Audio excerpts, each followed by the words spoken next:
warahmatullahi wabarakatuh. Waalaikumsalam. Menyikapi tadi bahwa kita dianjurkan banyak beristighfar. Yang paling banyak dibaca istighfar apa subhanallah, apakah sayyidul istighfar atau cukup dengan astagfirullah saja atau astagfirullah wa atubillah? Iya. Memang istighfar itu kan cukup banyak modelnya, macamnya. Ada yang pendek, ya seperti kita astagfirullahaladzim, Rabbi fili, itu adalah istighfar. Rabbi fili, ya Allah ampunilah.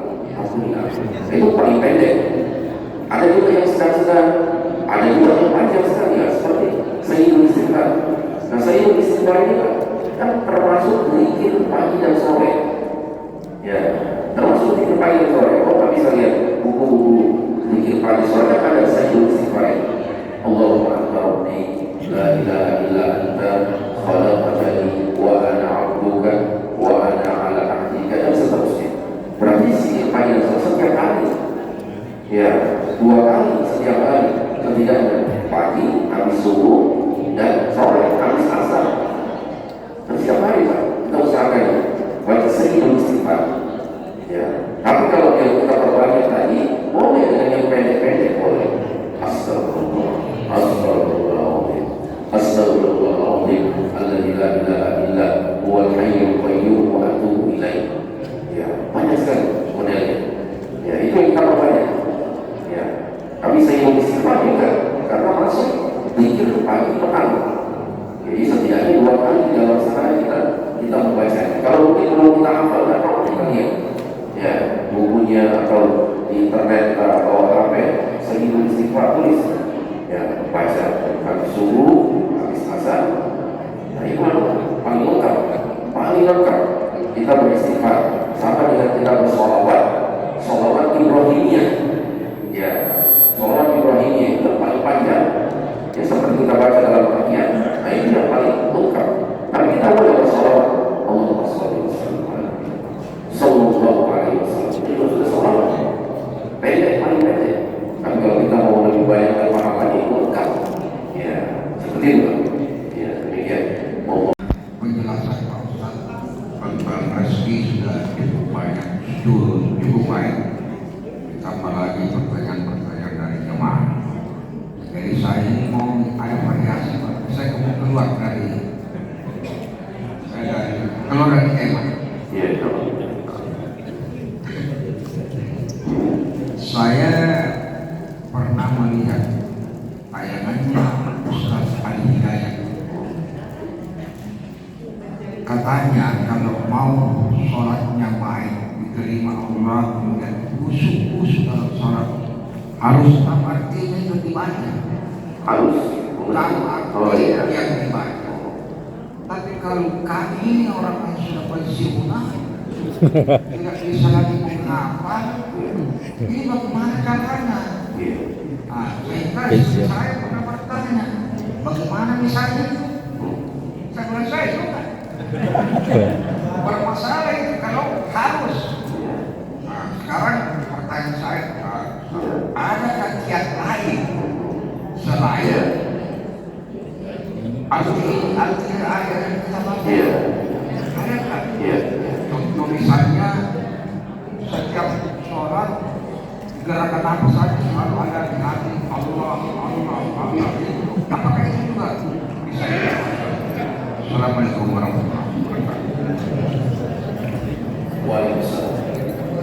Ya, memang kalau kita membahas masalah kehusyukan, tiap khusyuk dalam sholat pasti memang mungkin semua ustaz atau ulama ya pasti menyebutkan kiatnya itu yang paling utama adalah memang berupaya untuk mengerti, memahami, meresapi apa yang kita baca. Tapi seperti Bapak katakan, tidak semua orang bisa ya, atau mungkin terbatas kita mungkin bisa menghayati surat Al-Fatihah, ya, atau surat-surat pendek yang dibaca oleh imam, ya. Tapi bagaimana jika imam membaca surat-surat yang kita tidak hafal, baca Al-Baqarah, ya, dia baca Al-Imran, ya, pasti akan kesulitan sebagian orang.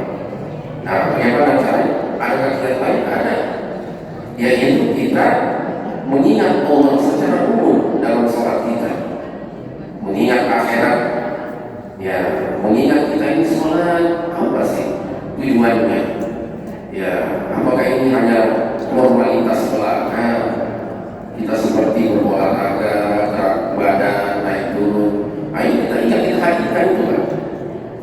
Pernah, masih ada juga Pak, tapi lewat mimbar Jumat kami membawakan tema berdiri di hadapan Allah, bahwa seorang hamba itu, berkata Imam Ibnu Qayyim, ada dua masa berdirinya. Pertama, dia berdiri di dunia ketika sholat, ya, sholat berdiri, supaya apa? Dia ingat nanti dia akan berdiri di hadapan Allah di padang mahsyar.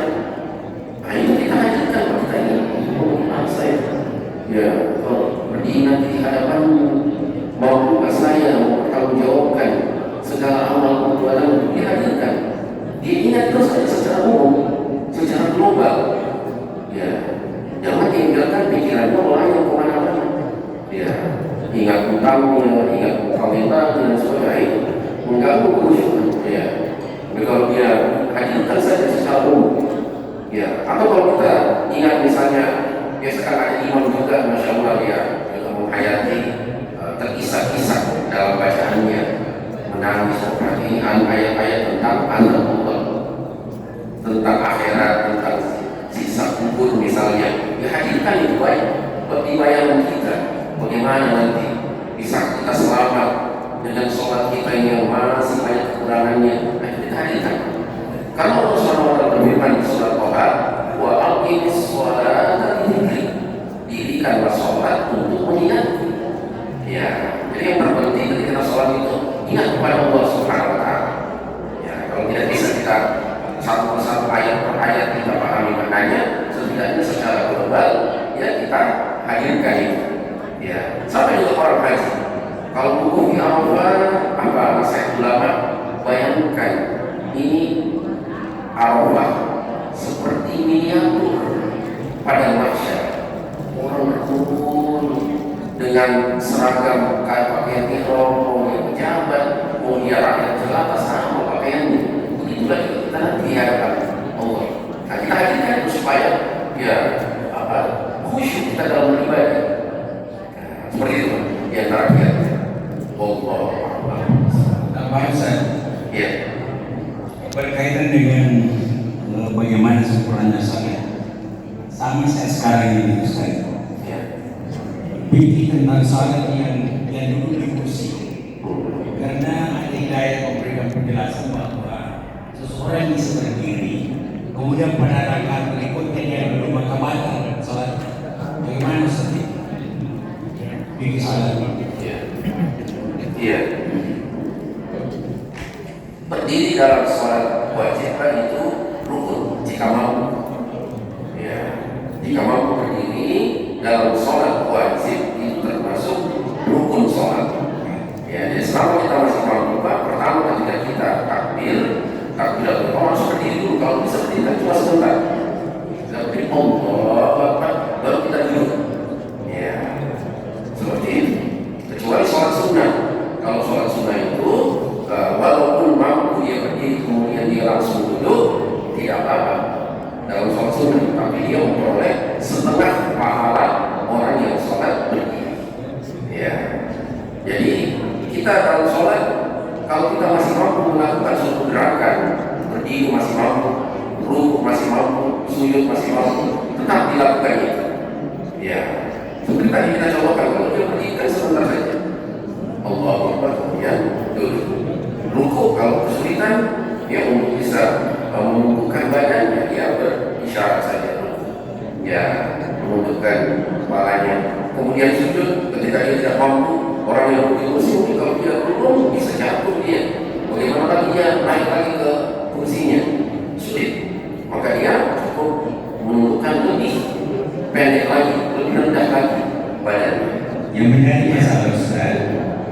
ada hidayah, batal itu sholat.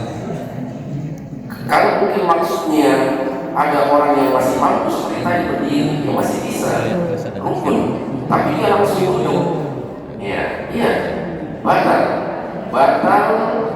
Kalau takbiratul ihram dia batal semuanya karena itu membuka dalam sholat. Tapi kalau berdiri yang sesudahnya membatalkan rakaat kita, rakaat yang tidak ada rukunnya itu, dia harus tambah lagi satu rakaat, yang dia ketinggalan atau tidak melakukan rukun sholat. Jadi seperti itu kan. Jadi berdiri ini memang karena kita membuka dalam sholat, maka harus kita betul-betul perhatikan. Selama kita masih mampu, berdiri dulu sebentar. Allahu Akbar, baru kita duduk. Jangan langsung duduk pada kita mampu berdiri. Kecuali mau tidak mau, ini silakan. Langsung saja seperti itu. Wallahu a'lam.